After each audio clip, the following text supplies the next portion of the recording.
আপনি নিজের ক্ষতি তখনই করবেন যখন আপনি নিজের থেকে অন্যকে বেশি বিশ্বাস করবেন। ভালো মানুষের জীবনে যেই খারাপ সময়টা আসে সেই খারাপ সময়টা তার ভালোর জন্যই আসে। তাই ভালো মানুষেরা বিপদে পড়লে অবাক হওয়ার কিছুই নেই। খারাপ পরিস্থিতি একসময় শেষ হয়ে যায়, কিন্তু খারাপ পরিস্থিতি দেখে যারা আনন্দ করেছিল তাদেরকে সারা জীবন মনে রয়ে যায়। এটাই বাস্তব।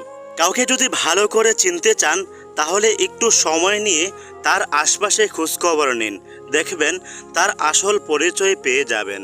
যারা হাসতে পারে না তাদেরকে কখনো কাঁদাবেন না, কারণ এমনিতেই তাদের জীবনে দুঃখ কষ্টের শেষ নেই। আর এখন আপনি যদি তাদেরকে আরও বেশি কাঁদান তাহলে তারা একেবারে ভেঙে পড়বে। তারা মানুষের সাথে চলাফেরা করা বন্ধ করে দিতে পারে। যে আপনার সাথে ঝগড়া করে তাকে ভয় পাওয়ার কোনো কারণ নেই, কিন্তু যে আপনার সাথে ছলনা করে তাকে অলওয়েজ ভয় করবেন। মানুষ অপরাধীকে খুঁজে অপরাধীকে শাস্তি দেওয়ার জন্য, কিন্তু আল্লাহ তাআলা অপরাধীকে খুঁজেন ক্ষমা করার জন্য।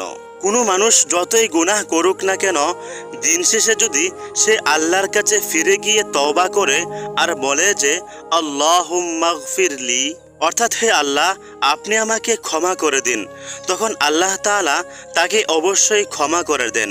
নিশ্চয়ই আল্লাহ তাআলা ক্ষমা করতে ভালোবাসেন। দিনের পথে কিংবা অসহায় মানুষকে দান করতে বড়লোক হতে হয় না, বরং বড় মনের মানুষ হতে হয়। যেই সম্পর্কে সবসময় ঝগড়া লেগেই থাকে কিন্তু দিন শেষে কেউ কাউকে ছাড়া থাকতে পারে না, এটাই হলো উত্তম সংসার।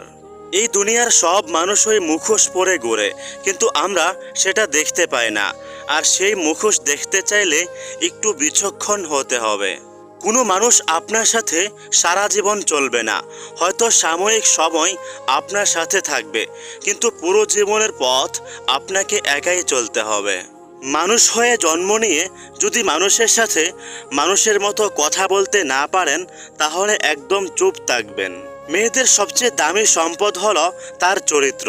কোনো মেয়ে যদি দেখতে কালো হয় তাহলে তার সংসারের কোনো ক্ষতি হয় না, কিন্তু কোনো মেয়ের চরিত্র যদি খারাপ হয় তাহলে তার সংসার, আত্মীয় স্বজন, সমাজ আর ভালো কোনো বন্ধুবান্ধব কোনো কিছুই থাকে না। এমনকি যেই পুরুষ সেই মেয়েকে বিয়ে করেছে তার জীবনটাও ধ্বংসের মতো হয়ে যায়। তাই বিয়ে করার আগে মেয়ের চরিত্র যাচাই করে নেবেন। আপনি মানেন বা না মানেন, সত্যিকারের ভালোবাসা আর সরকারি চাকরি এই দুইটা কখনো প্রকৃত যোগ্যতাশীল মানুষেরা পায় না।